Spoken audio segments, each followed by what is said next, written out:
Hello, everybody, and welcome back to another episode of Vegan Proteins, Muscles by Brussels Radio. My name is 𝐃𝐨𝐧'𝐭. And I'm Danny. And this is episode 102. Thank you so much for tuning in to another episode. I hope that you've been enjoying tuning in more often because we've been cranking out episodes much more routinely, and we intend on continuing to do that. I think it's the closet. I think it's the closet. What about the closet, Danny? It's a formal setting. It removes us from our regular office. I think the closet was key, she says from atop her pile of laundry. You always said you wanted to live in a smaller space. You could live in the closet. I'll take the rest of the house. You're right. I do love those tiny spaces. You are killing me, and this episode is just getting started. Speaking about smaller spaces, I can't wait to be crunched next to you and someone else on our way in flight to Vegas, actually. Okay, pause. Go ahead. I got you, didn't I? 1, that was a stretch of a transition. 2, we are not going to Vegas. We are going to Los Angeles. That was a double whammy. Wowza. Okay, so before we start these episodes, I always say, hey, 𝐃𝐨𝐽, what can we chit-chat about before we get started? And he's like, I don't like to plan it. I don't want to think about it. And then he gives you the entire wrong information. It's hilarious to me. I think so. We're going to Los Angeles. We will be at the Los Angeles Fit Expo, January 14th and 15th. I think it's just at the LA Convention Center, right? Right. I think so. Should be a lot of fun. Vegan to me, 𝐃𝐨𝐽, Robert, Corinne, Alex Hayes, I think, is going to be there. Probably Bill Muir, a.k.a. Sergeant Vegan, will be at the Vegan Strong booth talking to people about a plant-based diet, giving cooking demos, lectures. Be very cool to see some of you guys there. And there are typically surprise guests because it's kind of like a who's who. People come out of the woodworks for events like these. So yeah, John Lewis is going to be there, badass vegan. Who will show up. He won't be at I'm sure he'll be at our booth at some point, but he will be there. Tori Washington is usually there. Natalie Matthews and George Matthews, I guarantee that they will come out for it because they live there. Jenny Harrison. Scott, I know they're about to have a baby, but Julie Reyes. There'll be a lot of cool people there. You should come. You should come. Totally. Please come. Please come or I'll stand there and be bored and have no one to talk to. Yeah, plus we're doing food demos, we're speaking, there'll be plenty of stuff to share even outside of the booth. And, well, hey, here's a kind of cool little teaser for you. Abbott's Butcher, I've yet to try their stuff. I can't find it out here. But they wanted to table with us, so we're like, yeah, come on through. They're going to be demoing their vegan meats, and it's a really cool company from what I've learned about them so far, and I'm genuinely looking forward to trying out their stuff. Awesome. Yeah. Awesome, cool. And I'm not sure exactly what day this podcast is going live, but if it's before the 10th, which I think we might be squeaking in just before the 10th here, we do have the live goal setting workshop coming up still. You can register for it in the show notes. If the link's not there, this did not come out before the 10th, but I would love to have you guys there if it is before the 10th. Nailed it. All right, what are we talking about today, 𝐃𝐨𝐽? Non-aesthetic goals. This is going to be hard for us because we are physique specialists. Okay, before we dive in, poll to the audience. Is it aesthetic goals or aesthetic goals? You're upsetting me. Stop. I say aesthetic, like aesthetic. Don't thaw at me, please. 𝐃𝐨𝐽 says aesthetic Tick. goals. Aesthetic. Let's ask Google. Google doesn't know what they're talking about. Okay. Hang on. We're going to get it. We're going to get it.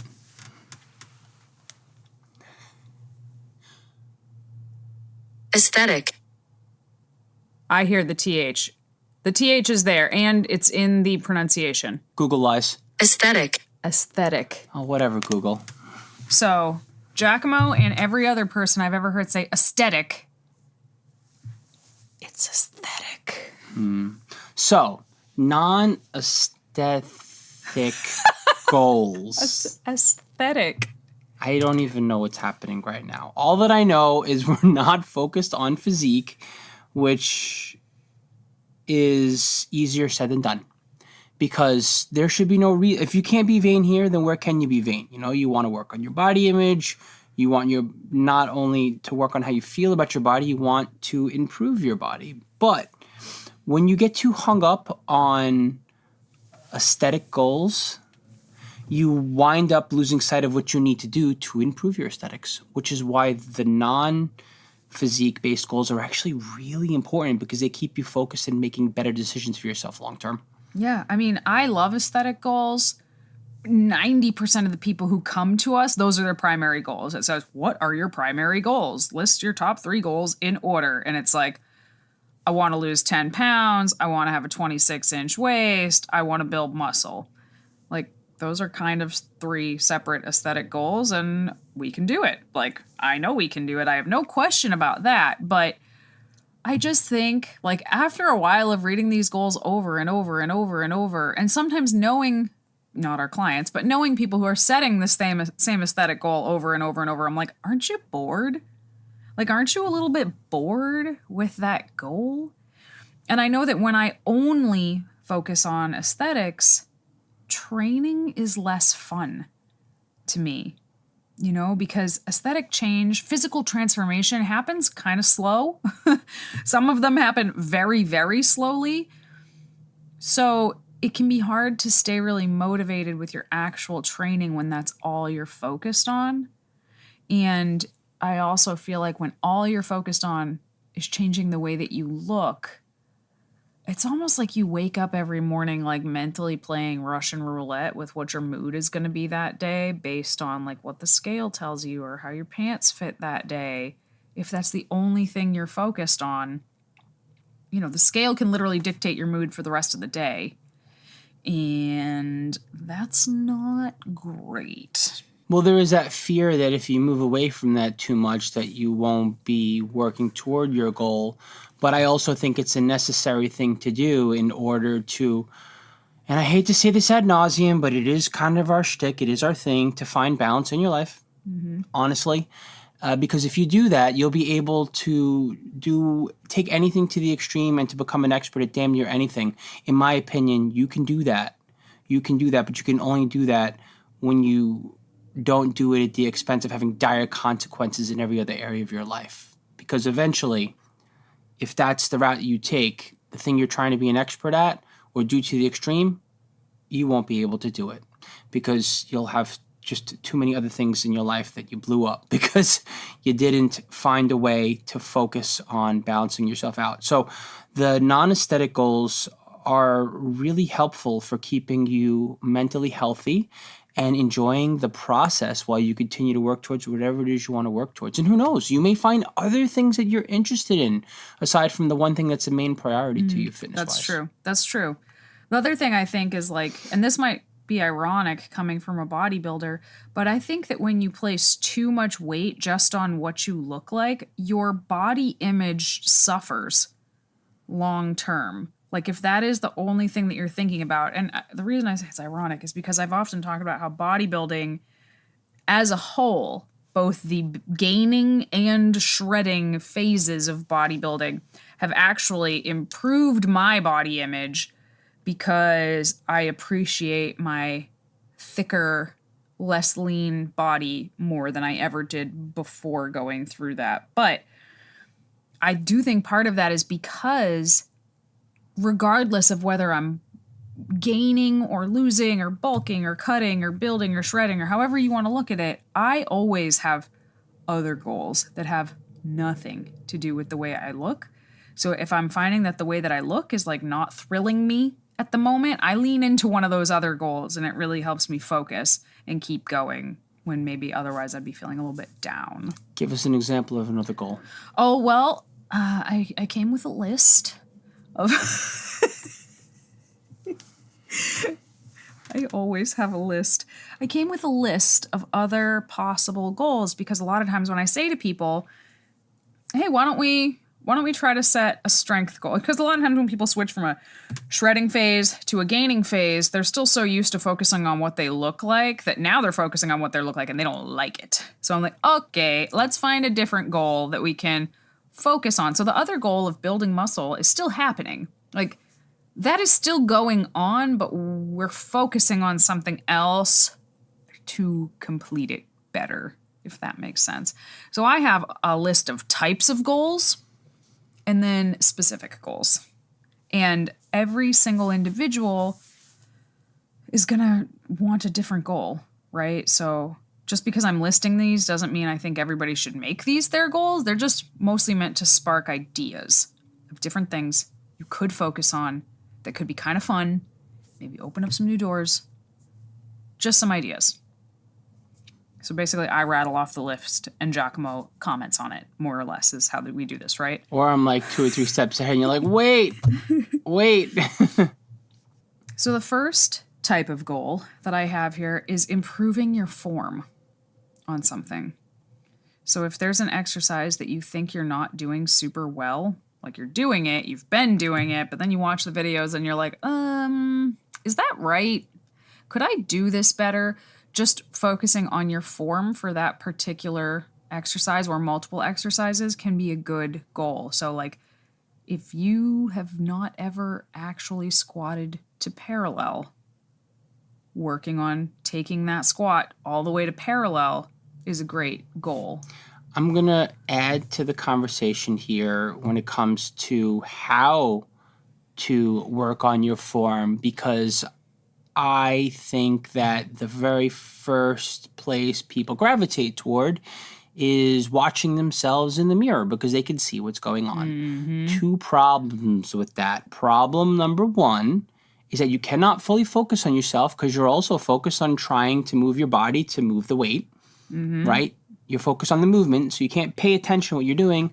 Problem number 2 is when you look at that mirror, your neck is your cervical spine and your neck are no longer in neutral alignment with the rest of your spine, which means you're training with poor posture, which means you're probably going to eventually put a strain on like the top third of your spine, which is not good. Nobody wants that. Nobody wants that. As it is, we're like already like hunched over on technology. You don't want to train like that. You want to make those muscles stronger. Video analysis or working with someone in person. Video yourself. I would say video yourself doing the lifts. The key, though, one of the keys, because I see this in so many form videos, is people looking at themselves in the video. So basically doing exactly what you just said about the mirror, but they're looking at their camera to make sure, like, I don't know, the camera didn't fall over or they're still in the frame. Like, I understand why they're doing it, but don't do it, please. It's very dangerous. Just that little turning of your neck, not good for you. You can really hurt. One time I was setting up for a bench press. I wasn't even benching yet. I was just setting up for it, and I thought I heard someone call my name, Danny, and I turned my head to look. Done for. Back out 4 days. Don't do it. But, improving form on, like I said, squatting to parallel, if you've never done that, improving your squat depth, deadlifting with a flatter back. A lot of this stuff you don't even know you're doing right or wrong until you film it, actually. So a lot of times something can feel right, and then you film it, and you're like, ooh, that looks a little uglier than I thought it did. Touching your chest on a bench press. Shouldn't have to say that, but it's true. You know who you are. Present company included. Oh my gosh, I was a culprit of this for years.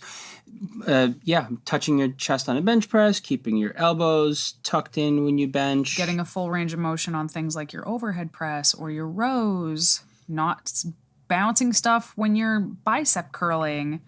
So many different little tiny tweaks can take the exact same weight. Like you can lift the exact same weight, but if you get better at lifting it, you just increase the effectiveness of your workouts by a lot. So very simple, non-aesthetic goal, working on your form. It's a great one. The next one might seem a little bit obvious, and this is probably what we usually, this is where I lean first when I'm working with people, is increasing your strength. Rather than focusing on, are my bicep measurements growing, focusing on, am I lifting more weight on my upper body days? Or am I getting more reps? So you can get really specific with this because progressive overload should always be a goal. Getting stronger or adding more reps, that should be a goal no matter what, forever.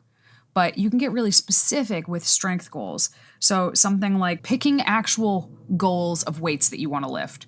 So like maybe squatting over your body weight or deadlifting twice your body weight or hitting a certain number of push-ups, like clean, well-done push-ups or doing your first pull-up. Those are all strength goals that give you something to work towards. And, don't forget, strength is a skill. So these are skill-based goals that give you something else to focus on. And when you work towards these things, what happens as a byproduct? You build muscle. You look better. Have you guys heard of the Vegan Cruise? If not, we want to tell you about it because we are so excited to be presenters on the 2023 cruise, and we would love to see you guys there. So the Vegan Cruise is exactly what it sounds like and so much more.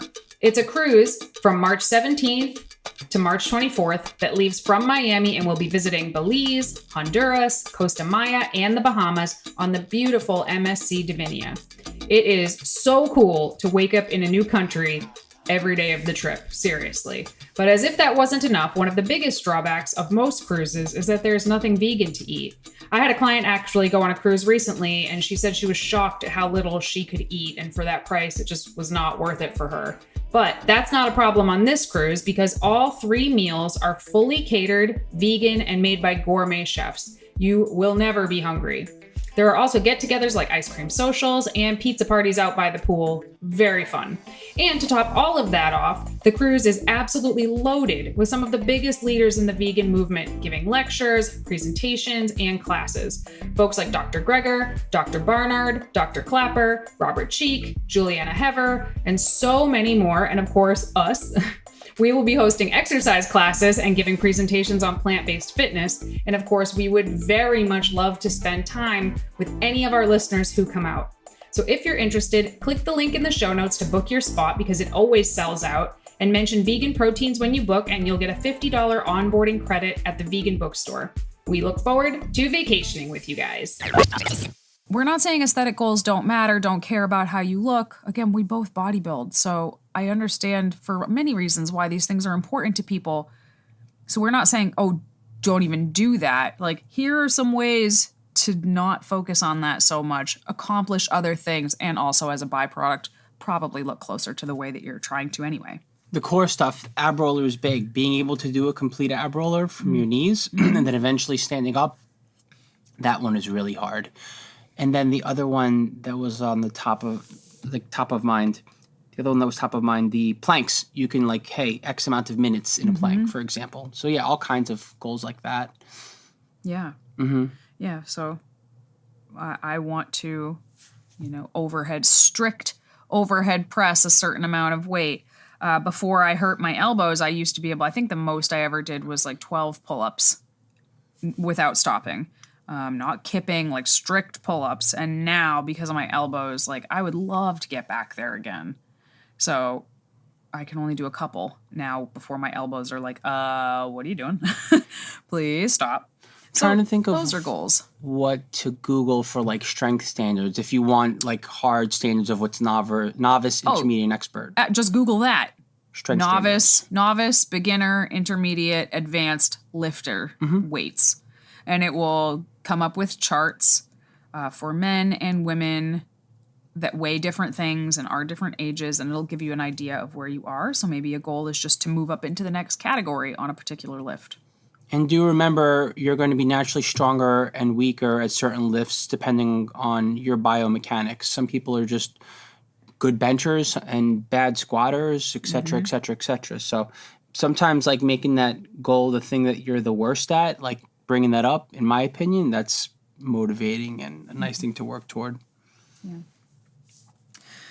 Another type of goal is increasing flexibility.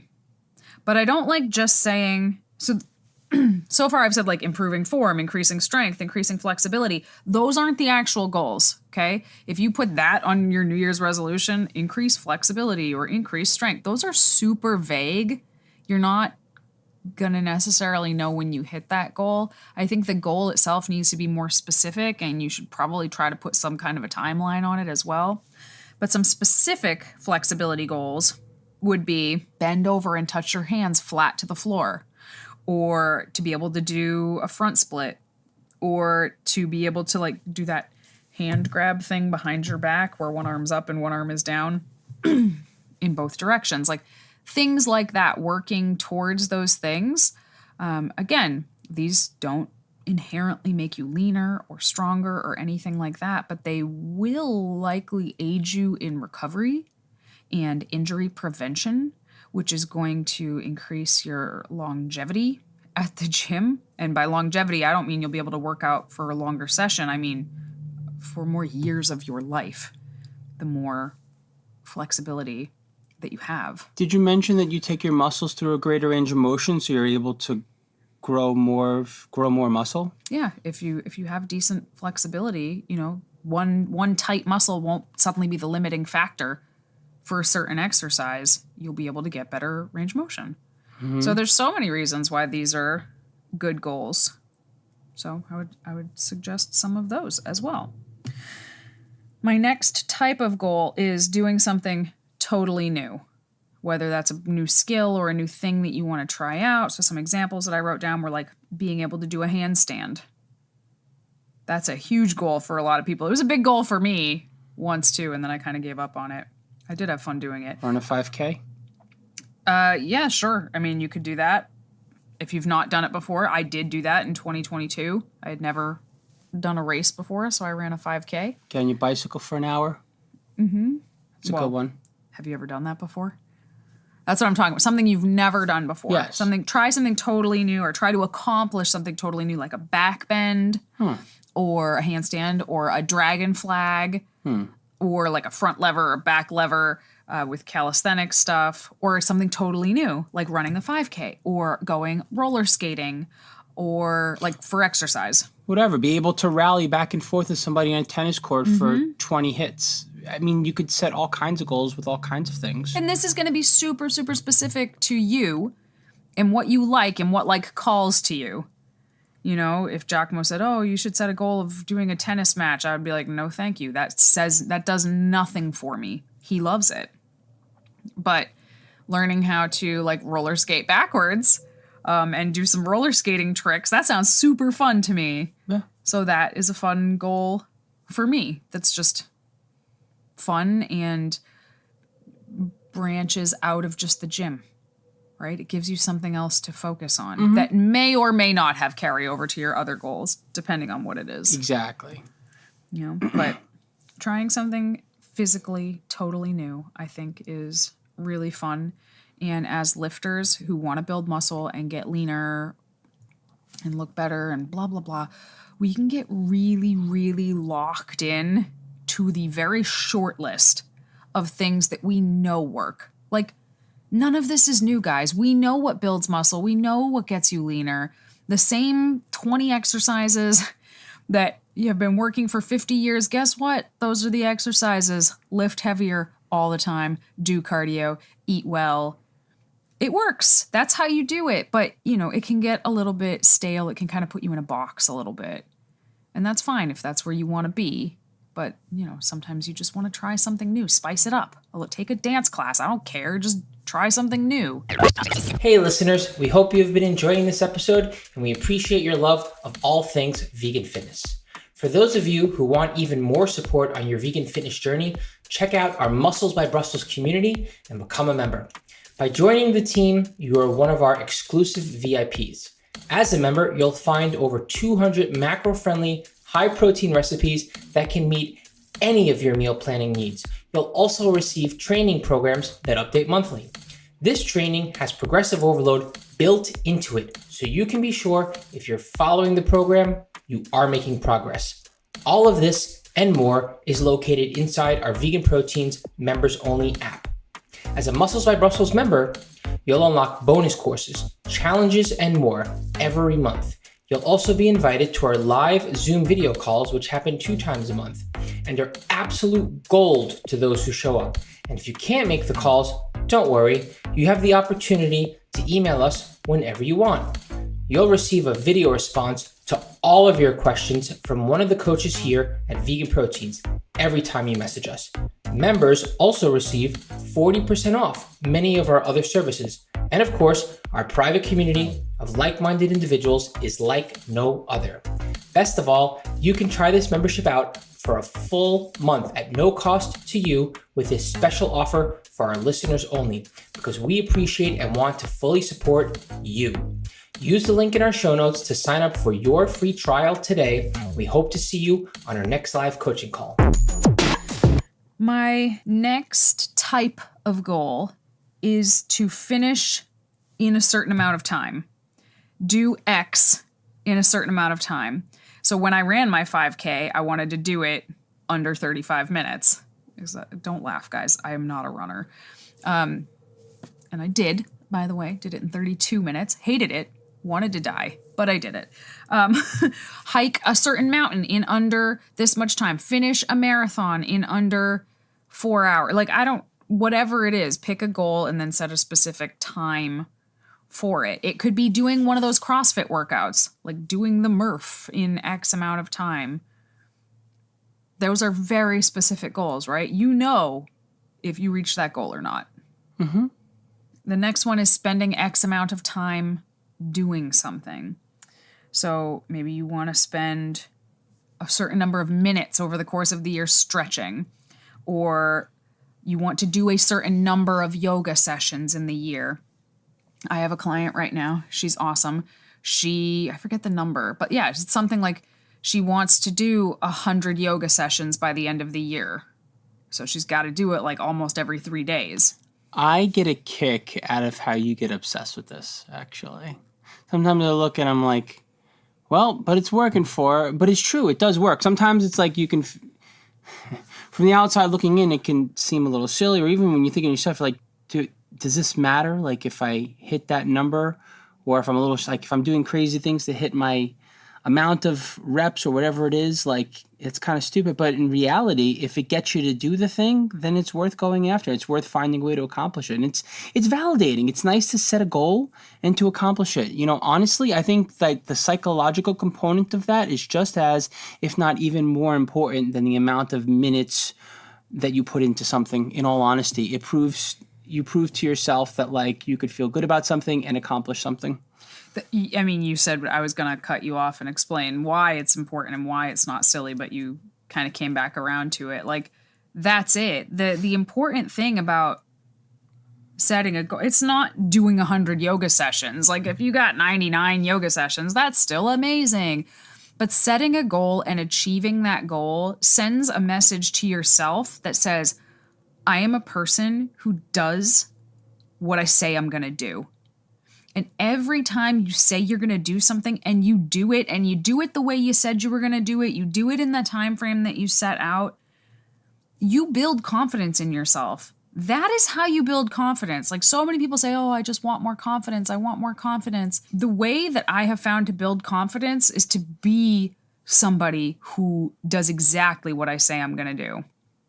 And anytime I don't, the opposite is also true. Anytime you say, oh, I'm going to do this on this day, and you don't, you are just sitting there with a little ice pick, just picking away at your own self-confidence, because you're literally teaching yourself, like, I can't even trust myself. I can't even believe myself when I say I'm going to do that. Like, why would anybody else believe me? Why would anybody else believe in me? Set the goal. Do the goal. That's also why I think you need to set goals that are achievable. If you set it so high that you can't possibly achieve it, it's just like a double whammy. Well, the other thing is sometimes when you set a goal in the beginning, it looks a certain way on paper.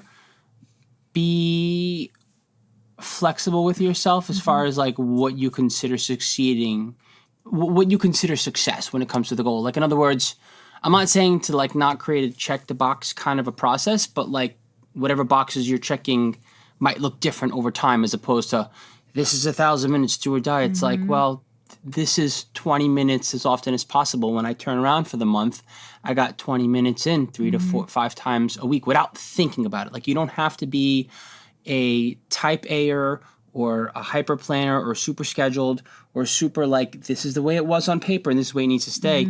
You just, the process evolves over time as long as you keep doing the thing and you have something to work towards and you can look back and say, I did it. Yep. Whatever it is. And don't be afraid to look back and like literally feel some pride about it and remark about it. Not just reflect, but like actually look at it, like quantify it in some way and be like, wow, I did this thing. That feels good. Yeah. Set those parameters. Like, what is the bare minimum? And like my client who's doing the yoga one, she did. It has to be 30 minutes. If it's longer, cool. But if it's less than 30 minutes, it doesn't count. What year was it? 2017, 2016? I don't remember. One year I had a goal to read 52 novels in the year. And I did it. I did that, but 3 of those were Fear Street books. R.L. Stein's teenage series Fear Street books, because I was in a time crunch at the end. But one of them was Stephen King's It, which is like a 1,500 page book. So, I hadn't set up like, oh, it needs to be this many pages. I should have done that. But they were all technically novels. But my point is, like, when you set a goal like this, for example, we're talking about doing X amount of time blank. Stretching, doing yoga. Another one is getting outside. A lot of people I've seen do the 1,000 hours outside challenge for the year. With their whole families, I might add. Not just them, like the kids, everybody. And I think that is so cool. That meant, I assume, I'm not in their house, but I assume when it's nice outside, they spend a lot of time outside. And on days where it's probably really crappy outside, maybe they don't go outside at all. Maybe they just go outside for 15 minutes or something. I'm sure it just depends on a lot of factors. But when you have the opportunity to get ahead, you get ahead, because eventually something will come up. Something will always come up that will make things harder. Right now, I'm challenging myself to meditate every day, which, if you guys have listened to this podcast, is not something that I have been very successful with in the past. And I have not reaped all the benefits that people say come along with it. Some days that's 20 minutes. Some nights it's a 3-minute meditation before the clock strikes midnight. But I'm getting it in. So be flexible with yourself. But yeah, think about what could you spend X amount of time doing. And then do it. And then do it. I actually have a kind of fun one I'm thinking of setting up for the new year. I want to get 280 strength workouts in 2023, and I'm thinking of getting like a roll of tickets and like tearing a ticket off every time I do it. Where are you going to put the tickets in? I haven't decided yet. I'm not even 100% sure if I'm going to do it, but can we have fun with this? Yeah, maybe I can use the tickets, and like when I have a certain number of them, then I can like cash them in for prizes for myself or something. I don't know. Make it fun, guys. Really? I love goal setting. I think it's super, super fun. Next type of goal, fix X problem, physical problem. So if you have something going on in that bod of yours that is not right, make the doctor's appointment you need to make. Visit the physical therapist that you need to visit. Plan the body work that you need to get done to fix the problem. If you have knees that give you a really hard time, or you think something's wrong with your shoulder, like how long have you been putting off going to get that imaging done to see what's wrong with it?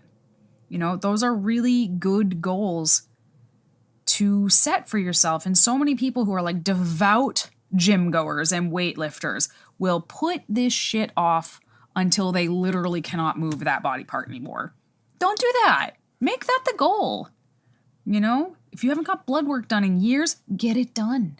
What if you're deficient in something and you didn't even know? Like, those are really good self-care goals that are not sexy, but can make a big, big difference in so many other areas of your life, including looking better,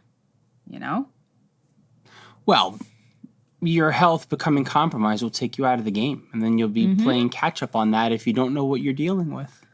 Yep. So, yeah, your annual and anything else that that's you don't want to just chalk it up to age and decrepitude. These are dings and aches and pains that you accumulated along the way, and some of that requires some work outside of just powering through.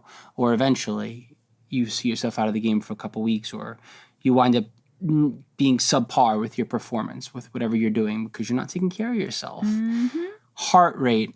I like the heart rate one a lot, actually. Focusing on heart health in general. I think that's a fun one, honestly, because you can measure heart rate so easily these days with wearables or on cardio machines, or you can even count your breaths or just like feel how winded or not winded you are. It's a good feeling. It's a really good feel. Let's forget about the number.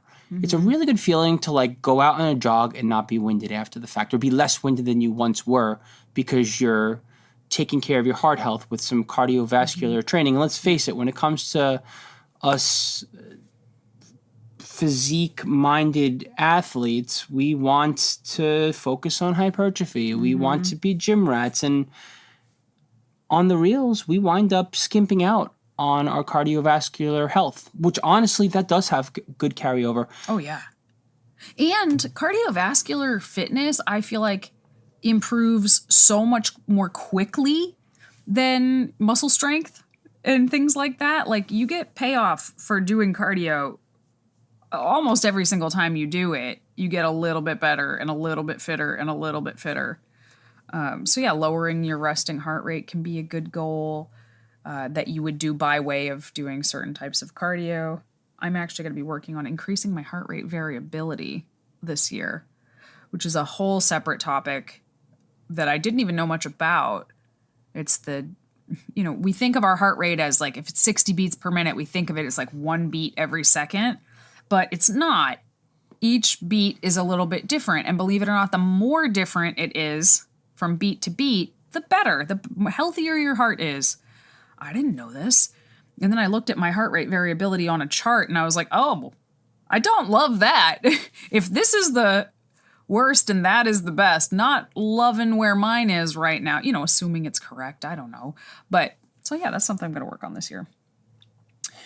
Other things that you could work on, these ones don't really have categories, but you can improve your sleep, work on your sleep hygiene, work on, make the goal like getting in bed at the same time or waking up at the same time or not having screens or blah, blah, blah. Improve your sleep is a great goal that has carryover to literally every area of your life. What about personal hygiene? What about it? I think that's something that slips when we get very busy with life. Does it? I think so. Tell me more. Well, I mean, people jokingly are like, oh, I'm too busy to shower, for example. As embarrassing as that sounds, sometimes your personal hygiene does slip if you don't focus on it. Making sure that you wash your face and you take a shower, like stupid things. Stupid. No, it's true. Hey. I mean... And if that's something someone struggles with, they should make a goal for it. Well, then think about it. It's so easy to feel ashamed to even broach the subject. But honestly and truly, even those with like decent mental health most of the time, because they work on themselves, which no one has that. I mean, everyone struggles. You got to work on it. Like, it's easy for personal hygiene to slip when you get really busy in life. So that's a good thing to focus on, I think. Sure. Talk about. Another one I have is improving your NEAT, so your non-exercise activity. This could be a step goal. This could be a move goal, like I'm going to stand up every hour that I'm at work, or I'm going to get this many minutes of movement per day. However you want to break it down, I think is great. I think pretty much everybody could stand to move a little more. But there is one goal for a very specific type of person that I think could be good, and it can be to rest more. There are some folks out there who just cannot stop. They don't stop. They train every day, strength or cardio, or they have no downtime whatsoever. Like setting a rest goal, like spend X amount of time resting, can be a great goal for somebody who really struggles with that. So, if that's you, maybe consider like setting a goal of I'm going to take one full rest day every week.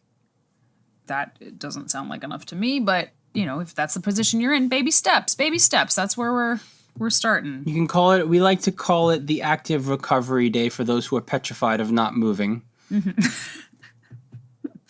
Go for a walk. Also, don't want to discourage you to not move. We don't want you to like be a sloth and lay in bed all day long. Although if that's what you choose to do, more power to you if you're active the other 6 days of the week.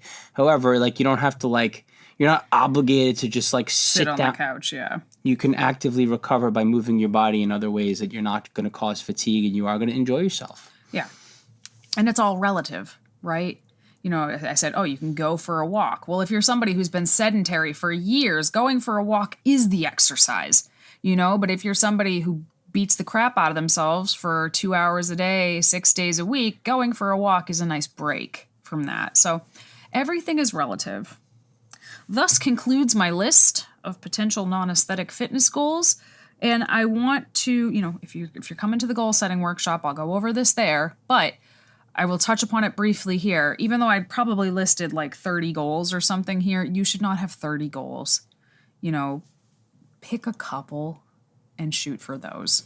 And we can dig into the stuff that you're probably the most interested to in the goal setting workshop, like meal planning, nutrition habits, and stuff like that. We'll talk more about categories than specifics, because how could you possibly have specific goals people should set to a room of 300 people? So, but you should still come. It's going to be great. But if you don't come, please do not think I'm suggesting you should do all of these goals. I'm not. Pick a couple that really ring true to things that you want in life and focus on those. All right, Giacomo, moving on to our question and answer segment. These two questions come from the same person, but they are similar enough that I'm going to put them together. Are multivitamins unhealthy? And do you need to supplement with zinc? I don't think there's anything inherently unhealthy about multivitamins, but I do recommend that you find a good one, because it's easy to wind up using cheaper, less effective ingredients and then to put them into a multi. And the biggest culprits are vitamin B12 and vitamin D. You'll see multivitamins use the cinnabase, the 𝐶𝐸𝐵 for B12 often because it's way cheaper, but you don't absorb it. You hardly absorb any of it. And you'll also see multivitamins, not as much as you used to, but you still see it sometimes where like they'll use D2 instead of D3, and D3 is way more absorbable, for example. Also, another interesting thing about multivitamins, I know I'm getting a little off topic here, but since we're on the topic of multivitamins, iron, sometimes you want it with, sometimes you want it without. So like there's kind of homework that you could do on multis to make sure you're getting a good quality one and the kind that you want, and where are the vitamins being sourced from, right? Some people prefer them being sourced from whole foods as opposed to synthetics, et cetera, et cetera, et cetera. But yeah, just be careful, because people can charge a lot of money for something that's crappy. I've seen it time and time again where I could find them a multi that's like half the price that actually has the right ingredients in them. B12, you want a methylcobalamin-based B12. And D, you want to make sure there's D3 in it, and vegan D3, obviously. And choose between an iron or iron-free multi based on your needs.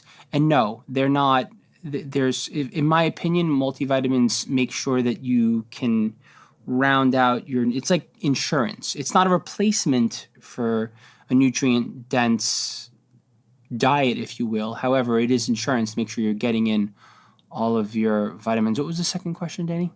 Do you need to take zinc? I don't know that you need to per se, but from my limited understanding when it comes to zinc is that it is helpful for your endocrine system, specifically for testosterone production. And the recommendation is to take it in the morning and in the evening. And there's different kinds of zinc. Zinc citrate is the one to use. Don't take it on an empty stomach. Yeah. Do not take zinc on an empty stomach. You'll be sorry if you do. Yeah. This question is for you, Danny. What was your experience rehabbing your shoulder injury? What exercises did or didn't work? Okay. So this is a very interesting question because my shoulder injury was not typical. This shoulder injury was the end of 2017 and lasted until basically the beginning of 2019. It was not a typical shoulder injury. It wasn't an impingement. It wasn't a rotator cuff problem. I had frozen shoulder or adhesive capsulitis, which is literally your shoulder capsule, for whatever reason, becomes so inflamed that it more or less turns to stone and can last anywhere from 1 to 3 years. And once it starts, there is nothing you can do to start it. The reason that it was so unusual, it's actually a pretty common condition, but it happens to a very specific subset of people. Elderly people, women specifically, diabetic people, people who had just come out of shoulder surgery, and people who have acute shoulder trauma. So like they fell on their shoulder, for example. The only one of those categories that I fit was I am a woman. I don't have, none of that other stuff happened. I did get Lyme disease like the summer beforehand, and I think that might have triggered some weird stuff that happened in my body. I don't know, but it hurt so bad, and for like 6 months, I mean, it hurt to the point of like crying in your sleep. And then when it froze, actually, which is when you can't move it at all, it doesn't hurt anymore by the time it freezes. So it's like less convenient because you can't move your arm, but it doesn't hurt. So that's good. But there, I did go to physical therapy, and they had me do a lot of trying to move it and try to manually manipulate it. And it did not, I do not think it helped at all. Like I tried to do anything that I could do with my shoulder, but there was so much I could not do with my shoulder. Eventually I had to get an injection. So first they did the injection just in the office, the wham bam, thank you ma'am kind of corticosteroid shot in your shoulder. That did nothing. Then I had to get a steroid, an anti-inflammatory shot under an x-ray where they put it directly into my capsule. And within a couple of hours, it started to loosen up a little bit. And it still took several. So what it did was it kind of triggered it into the thawing phase. So there's freezing phase, frozen phase, thawing phase. So that shot triggered it into the thawing phase, and it started to get better from there. It's totally healed now, but I only have about 90% of the range of motion back. I don't think I'll ever have that final 10% back. At this point, it doesn't stop me from doing anything. But I do have to stretch my shoulders. I am kind of a hypermobile person, so to have one shoulder that isn't as flexible could really set me up for an injury. So especially on that side, I have to stretch it a lot, like a lot, just to keep it where it is. So stretch my pecs, stretch my shoulders, and be very mindful of how I sleep on it. So I'm sorry that is not super helpful because it is so specific, but if anybody else is going through frozen shoulder, get the shot under injection and take a ton of omega-3s. Like literally, I took like probably 4 grams of Testa omega-3s, DHA, EPA, microalgae capsules every day. I wouldn't recommend taking more than that because it can cause your blood to like not clot properly. But that's how much I took because I wanted as much anti-inflammatory as possible. I also took turmeric and ginger, but I really think the omega-3s helped a lot. So that is my advice. All right, everybody, thank you so much for tuning in to another episode of Vegan Proteins Muscles by Brussels Radio. Feel free to reach out to us if you have any questions, comments, topics you would like us to cover. You can hit the contact button at veganproteins.com. You can follow us on Facebook, Instagram, YouTube at Vegan Proteins and at Muscles by Brussels. And you can also join our free Muscles by Brussels Facebook group. We would love to have you there for some of those challenges. And if you haven't registered for the goal setting workshop, it's in the show notes. Sign up. We'll see you there January 10th. My name is Danny. And I'm Giacomo. And we will talk to you soon.